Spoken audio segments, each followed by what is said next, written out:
Okay, let's hear it for the Whitestone Republican Club. Round of applause. Welcome to our March meeting. We'll call it the meeting of the coronavirus. I want to thank everybody for braving it out tonight. You know the hype that's going around. It's not that it's not real, but the hype is totally fake. I mean, we've got enough going on. Before I get started, and I've got a lot to say, and I have great speakers here tonight, and I'm very, very, very happy and excited to see the crowd that did come out tonight. I got over 40 people PM'd me and or phoned me to tell me that they could not come tonight because they were afraid that they would get sick. They didn't want to be in large crowds. Yes, the paranoia has set in. There's things being canceled throughout the city. It's absolutely ridiculous, but that's, I'll say, for a little later. Right now, we're going to get started with an opening prayer from Rabbi. Right, you can remain seated for just a moment. I always try to bring a quick prayer message that correlates with things that go on in a biblical way. The Jewish community just celebrated Purim. And I don't know if everybody knows about the story of Esther, but the main theme is turnabout. That when it looks like evil has the upper hand, in the book of Esther, God's name is not explicitly mentioned. Because in the time that we live, in the world we live in, the rabbis use the term God's face is hidden. And so therefore, we have to have discernment to see God's interaction with us in our world. So it's up to us to act as agents to bring forth God's presence. And in the book of Esther, what looks to be a bad thing turns out for the good. So we know right now, with all the different things that the opponents of President Trump, the opponents of the Constitution, the opponents of freedom, the opponents of liberty are doing, that as long as we work with the Almighty, we're going to turn back their efforts, and it's going to be backfiring against them, and we're going to be bringing forth goodness and exalting our Constitution and our freedoms. And I'm wearing this pin. It says Zohar, because in the Shabbat beforehand, we read a little portion of the Torah where it talks about they have an ongoing war against Amalek. Amalek was a people mentioned in the Torah who picked off the stragglers as they were leaving from their slavery in Egypt. And so there is no people of Amalek today. The rabbis teach that means we have to have an ongoing battle against evil. So I ask everybody to please rise, and I'm going to ask for God's blessing, that God bless us and empower us and strengthen us to be God's agents in this world, to bring forth the liberty and freedom that God has blessed us with in this country. And that may we be strengthened in that effort and be successful in that effort to work with our President Donald Trump and to go forward in that process of protecting our precious freedoms and liberties. And may God also bless us right now. We are threatened with this coronavirus, so it may be being exaggerated, but still, may God bless us with healing and health, and God should bless the doctors and nurses and therapists and all the medical personnel who are doing their best to deal with this and other medical issues, and we should all be blessed with healing and health, and let us say, Amen. Thank you, Rabbi. Next, I'm going to bring up Gabriel Montalvo. Where are you, Gabe? And he's going to everybody stand up. We're going, hats off. We're going to say the Pledge of Allegiance. Okay. Let me bring out the flag. Veterans and active military personnel may issue a salute.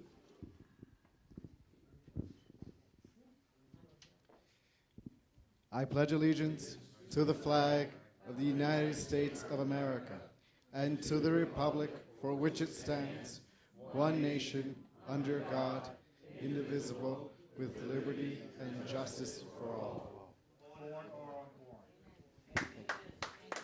Thank you, Gabe.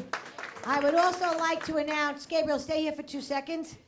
I would also like to announce that the Whitestone Republican Club is joining forces with the Republican National Hispanic Assembly, of which we have Gabriel Montalvo here, who is our vice chair for New York State. So the Whitestone Republican Club is proud and happy to have you with us, as always, and we welcome our partnership, and we look forward to a long, long, growing relationship. Thank you very much, Gabriel. Thank you. I'd like to make a couple of announcements also before we get started. We have as speakers tonight, Barbara from Harlem. Escaping the Racism of Low Expectations. The book is on sale here tonight. Gaspar bought it. This is raw. This is rough. This is real. Buy the book. And you'll get to meet Barbara very shortly. We also have DA from Putnam County. Robert Tendy, please stand up.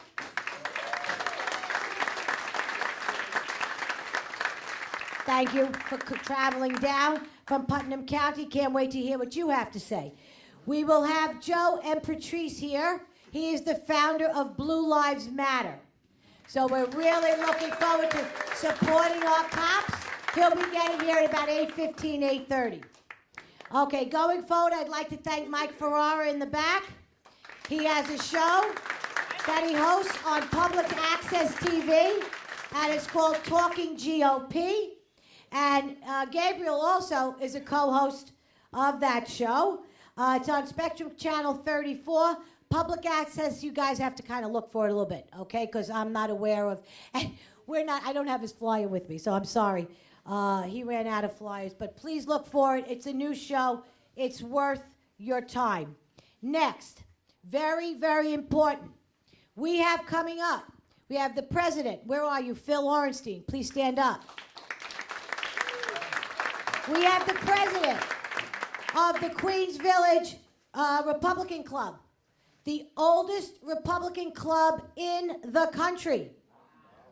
They are hosting on March the 22nd at Anton's here in Queens, Steve Bannon and Katie Hopkins as their keynote speakers. It's huge.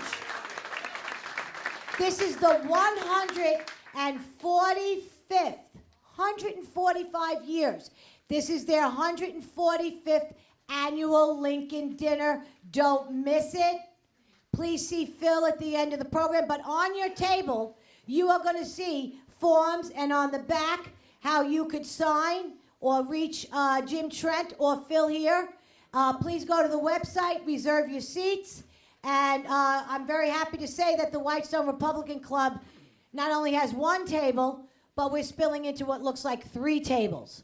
So if you want to join us at our table, just tell Jim or Phil that you'd like to be part of the Whitestone Republican Club's tables, and they'll make sure they seat you with us, but I'll be doing the seating with myself, with Jim Trent. I don't want anything screwed up.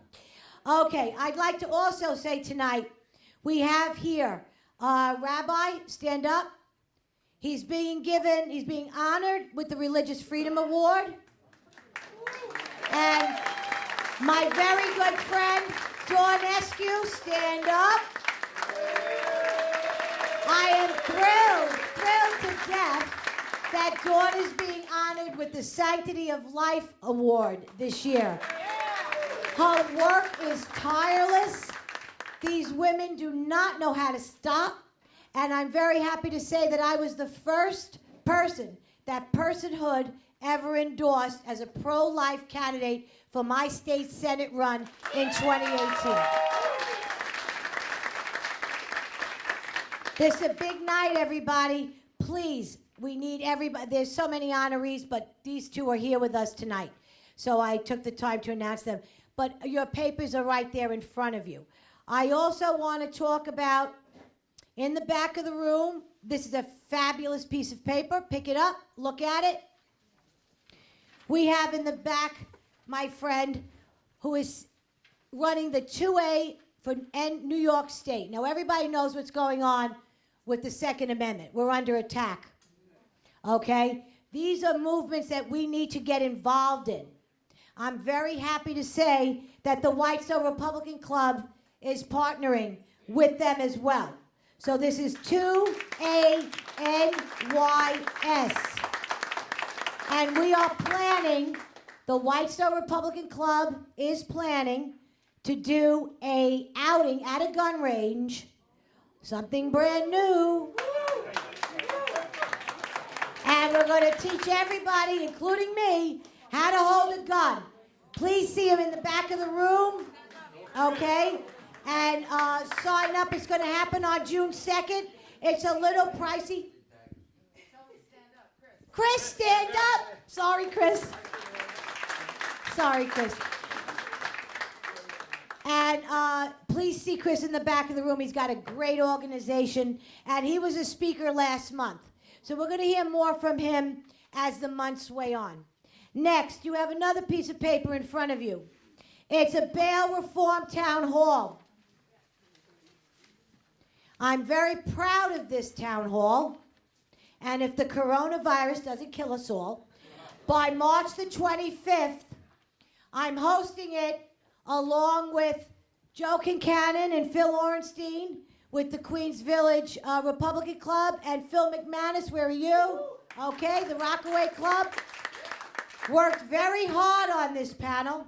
I have Curtis Sliwa. I have Joe Murray. I have Peter Caruso. I have Michelle Aquinese. If you are not familiar with the last three people, I advise you to Google them. It will make your head spin. These are people, I got two people who I call intellects, and I got two people who are grit, stone cold street. And that's Curtis Sliwa and Michelle Aquinese. Don't miss this town hall. You want to know about bail reform. You want to know about the different layers of bail reform, because it's not just catch and release, folks. There's a whole lot that goes with bail reform. And we're going to get educated that night, but the most important thing is because of the format, it's a town hall, which these guys are going to go up close and personal with you. Raise your hands, ask the questions. They will answer in the specialty field that they're in. But by all means, please do not miss this. This is a red hot button issue. We need to get educated. Okay, so that's what's happening on the 25th. I had everybody put papers out on the desk so you could look at it, take it home with you. An event will be posted for the bail reform town hall. Okay, there, I got it. That'll go up on Facebook like I always do, and then I will be doing some videos about it as well. Let me see what I forgot. Okay, we got early voting happening for the Queensborough president election. Now, you all know I hate early voting, so I'm going to put it out there anyway. You could go between March the 14th and March the 22nd. The actual election day is March the 24th. And you go to vote.nyc.newyork.ny.us. Is that right? Where are you? Alan. Okay. Alan Sherman's in the back. All right. So that's what we're going to do with that. I also want to announce our next meeting, and this is why I'm doing it now and not later, is going to be quite an honor. April 8th is our next meeting. We are going to have Curtis Sliwa here. And Curtis is going to be announcing, if any of you do not know, his run for mayor of New York City. Let's give a round of applause to Curtis Sliwa. He's got the guts, he's got the grit. He's not afraid to stand up and make the changes that this city needs. He's not afraid to speak his mind. For 45 years, he's the same age as I remember when he started the Guardian Angels. This guy's been on the street 45 years. He's taken 7 bullets. He died, I don't know how many times. Okay, at least 6 out of the 7 times. This is no joke. You want change in New York? We've been talking about change. Get on the train. This is where the train stops. It's the first stop on the train. Woo-hoo. Get on board. Because if you think we're kidding around, we're not. We're going to take this city back. We're looking for candidates. And we're looking for people to hop on board. We're not stopping. We must take back our city. And a great way to start is with Mr. Curtis Sliwa. Now, you're going to say to me, but Vickie, is he not a Trump supporter? Well, you know what? We've all had our ups and downs with Trump. Hey, Joe. That's okay. Hey, Joe's over there, too. Hey, Joe, come on out. The founder of Blue Lives Matter just walked in. So, wherever he sits with Trump, it's a love, it's a like, it's a sometimes yes, it's a sometimes no. Listen, everybody, pay very close attention. This year, we concentrate on our president and getting our president reelected. This is not going to be a cakewalk for this man. They have declared war on him with this coronavirus. Understand something. As Phil Orenstein brought to my attention, it's like the Salem witch hunt. And they want to burn him at the stake. Keep in mind that we have had, every election, China has managed to dump some sort of virus on us. Let me just give you something that happened during Obama's years. Okay. From April 12, 2009 to April 10th, 2010, the CDC estimated there were, ready? 60.8 million cases of the swine flu in the United States of America. Did you hear anything about it? No. I didn't. Okay. How many people were hospitalized out of 60 million? Close to 61 million. 274,000. That's it. That's how many people were hospitalized. How many people died out of 60 million? 12,469 people died out of 60 million. Give me a break. Did you hear anything on the news? Was there panic in the streets? Did we lock down New Rochelle? Did we bring in the National Guard? Now look, there's not to say this isn't happening. Now you could hold up a can of Lysol spray and you could say it disinfects against the coronavirus. Why does it say that? Did they just print those labels? No. It's because the coronavirus in different forms of it has been around for years. Okay? You want to protect yourself from the coronavirus? Don't fall for this crap. And I'm really shocked. I am really, really shocked and upset with the way that our conservative news networks are putting this forward. This should be addressed. Because what's going on Fox News, I don't know about OAN, they're scaring the hell out of everybody. Everybody. You got to understand, this is a man-made virus that came from China. China. Do you know what China is? China is the worst communist country on this planet. They pose the most danger to human rights. They've been this way for as long as I can remember, and I've been around a while. Okay? 1940s. Have you heard about the Hong Kong Freedom Riders? Those Hong Kongers who were fighting for freedom. What happened to them? China.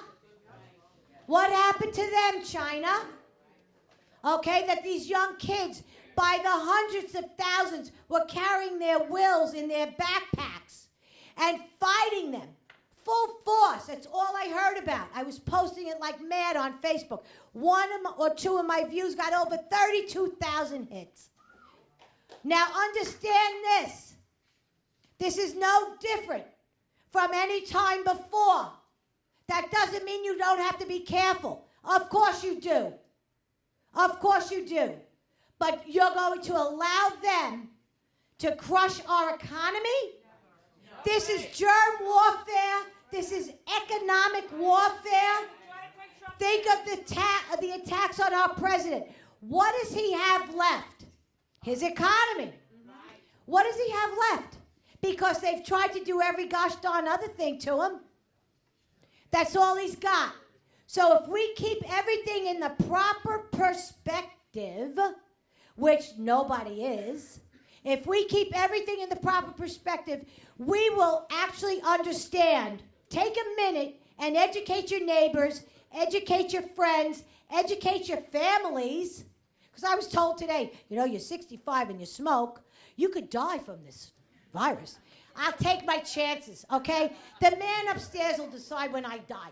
I don't get knocked off that quick. But I'm just saying, this is the hysteria that's out there. So now when we talk about economic warfare, everything we get from the last nut and bolt to make a car comes from China. China releases this virus. Why? Why does China release this virus? Because they keep their population in control. This is the same country that aborted babies if they were girls. This is the country that only allowed people to have 2 children. Then they made it 1. Now they're back to 2 because they figured out, guess what? You need a boy and a girl to make a baby. All right, it's that simple. Okay? So now, to shut us down, do you think they're happy with Trump, President of China? Nah, they don't like him. Okay? How are they going to hurt Trump? Economically. So if they got to cause this pandemic to shut down the Hong Kongers, control their population, and while they're at it, the cherry on the cake is to hurt our president. What would make them happier than to see a weakling like Joe Biden in the White House? God forbid. Now understand this. Joe Biden picks Hillary Clinton, let's just say hypothetically, because let's just say, we don't know what's going to happen, but the most absurd has become the normal. The most absurd thing you could think of has now become normal. So we cannot say, oh no, that's not going to happen. It can, and it will, and it is. They knocked Bernie Sanders off. This is all a plot. This is all a plan. The same way Obama became from a community organizer to a congressman for 2 freaking years, and then he spent the next 2 years campaigning to be president, of which he won. Okay? Let's keep it all straight, folks. That's all I'm asking you to do.